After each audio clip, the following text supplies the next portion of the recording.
Cells, organelles and tissues are complex networks of interacting molecules. DNA, RNA, proteins, lipids, salts and other molecules, shown in these representations of cells, work together in numerous and varied ways to allow a cell to function, to stay. The messenger RNA is then translated by the ribosome, which constructs a protein, sequentially adding amino acids to a growing polypeptide chain until a stop codon is reached.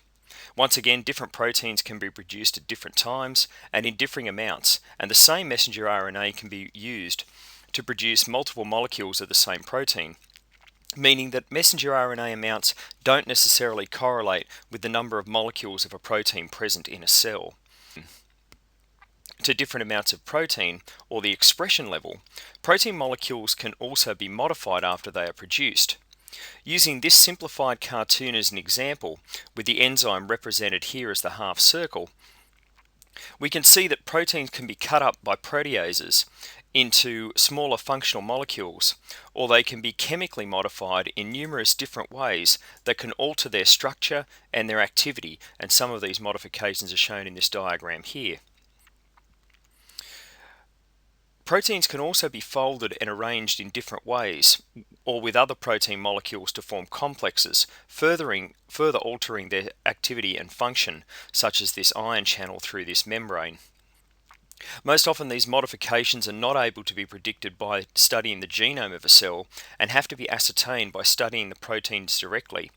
Thus, the protein content of a cell, or its proteome, is extremely dynamic and can vary greatly from cell to cell, organelle to organelle, and from tissue to tissue, and the study of the proteome is called proteomics. So while an organism's genome is static and doesn't get significantly larger as the organism becomes apparently more complex, whether that organism be a bacteria, a yeast, a fly, a plant, a chicken, or us, an organism's real complexity is generated by what genes are being expressed in a particular moment in time, or its transcriptome, and also how much of the protein is being produced at a particular time, how these proteins are being modified into their mature form.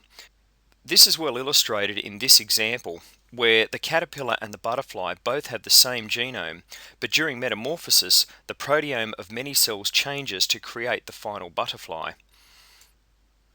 The study of the proteome, or proteomics, is only one component of the entire system that defines the phenotype of a cell.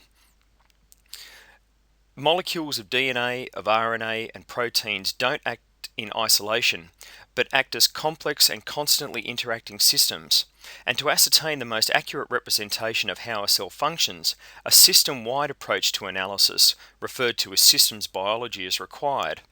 Proteomics is only one facet of that analysis.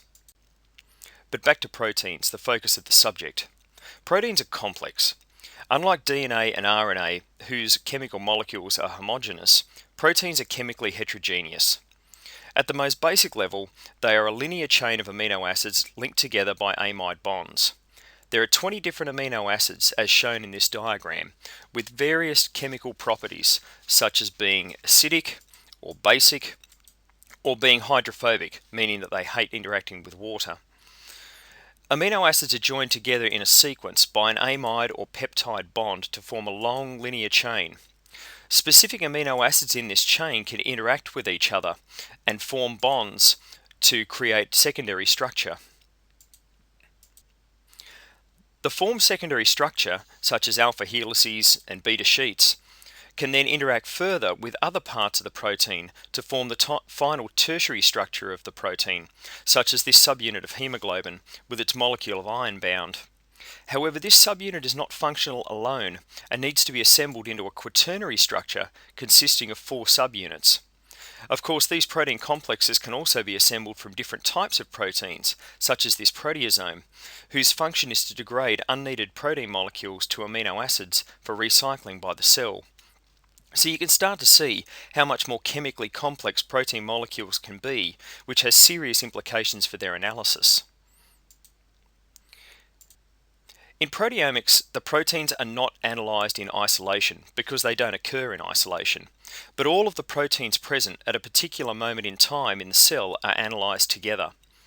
Potentially thousands to tens of thousands of distinct protein isoforms, or proteoforms, could be present in the sample, as illustrated in this illustration, based on the real experimental data about protein molecular size and abundance.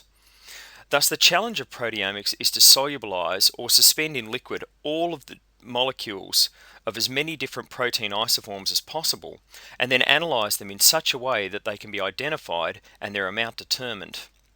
With a diversity of chemical structures, this is a very challenging undertaking. In this subject, we will gain an understanding of protein solubilization, protein fractionation to reduce complexity, protein identification methods, and methods of quantifying protein abundance, to ascertain changes in protein expression and how these changes actually relate to phenotype or to disease.